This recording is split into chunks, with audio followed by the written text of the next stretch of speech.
My name is Jesse Braxton. I was a victim of a plane crash, and until my death, was stranded on an island left to fend for myself.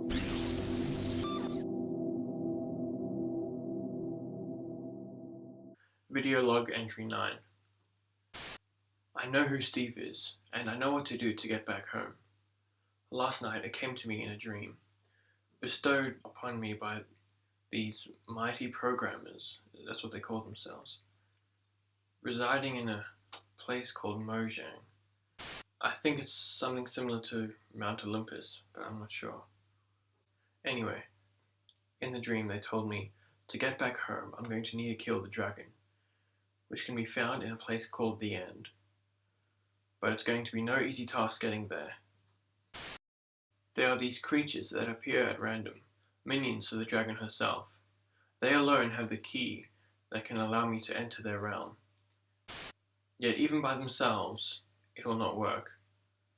I need to change their properties by combining them with blaze powder, which can be found within blaze rods, which are dropped by blazes when they die. But even they are within a whole other realm called the Nether. To get there, I'll need that strange looking purple rock, which is apparently obsidian, to form a portal to the other side. All this might seem beyond crazy, but I know I have to do it. It's the only chance I have to get back home. Oh, and I forgot to mention, you might be wondering who Steve is. Well, it's quite simple actually. It's me. I am Steve. It sort of makes sense now. This is why I've been getting all these thoughts, these ideas. They were lost memories. My lost memories. I have lived this life before, yet cannot remember any of it. It's as if my mind was wiped clean. So without further ado, Ender Dragon, here I come. So today I wasn't able to do too much toward the ultimate goal. I still have a lot of resources which I need to collect before then. In the meantime though, I just finished off the things I started yesterday. With all this iron that I found, I was able to make a better pickaxe as well as a sword. Oh, and not to mention an iron chest plate. But boy is that thing heavy. I take it off as much as I can just to save my shoulders. I made an armor stand for it over there. To get to that dungeon that I found, I realized I can just build across the ravine. I don't know why I didn't think of this before, but I realized the roof of my house hasn't got any supports, yet it's still standing strong. So with absolute faith that I wasn't going to fall to my death, I made a very simple cobblestone bridge across. There was definitely something in there. I could hear the same growl that I heard from the pilot and Gary, just multiplied beyond counting. I broke a small hole into the wall just to see exactly what I was getting myself into. And there was way more of these things than I anticipated. I couldn't believe it.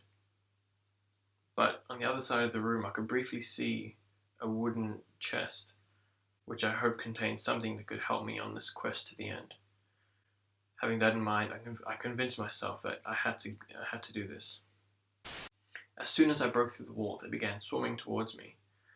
There was not a lot of floor space between me and the lava below me, so I jumped into the room, keeping my back to the wall the whole time and swinging my sword.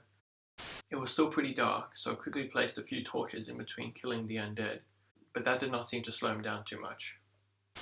It seemed that they were being summoned from this thing in the middle of the room, so I quickly grabbed my pickaxe and smashed it. And once it broke, they subsided until there was none left. Then it was time to gather my loot, which turned out to be quite a disappointment. All that was in the chest was a small loaf of bread, some wheat, and an empty bucket. On the plus side though, seeing the bread and the wheat reminded me that with all the seeds that I have, I could grow them and start a little farm. And which reminded me something from the dream that it grows faster here, I think. So I decided to leave, taking my amazing treasure with me, he said sarcastically. As I walked back through the hole that I made through the wall, I saw a sudden flash before my eyes, followed by a very high-pitched sound, and then my chest plate vibrating. I looked down to see an arrow. Something had just shot at me and missed my head by only a few inches. I looked up to the direction where I thought it came from. I couldn't see much straight away, but then I noticed what seemed to be an animated skeleton right at the top of the ravine. It was almost pitch black. I guess I was staying there for too long because a few seconds later, another arrow came whizzing past my head. I didn't wait another second. I got out of there before you could say, death by an arrow. That has been my crazy day, which in reality, it's not really that crazy. I guess crazy has become my new normal. Anyway, until tomorrow, Braxton out.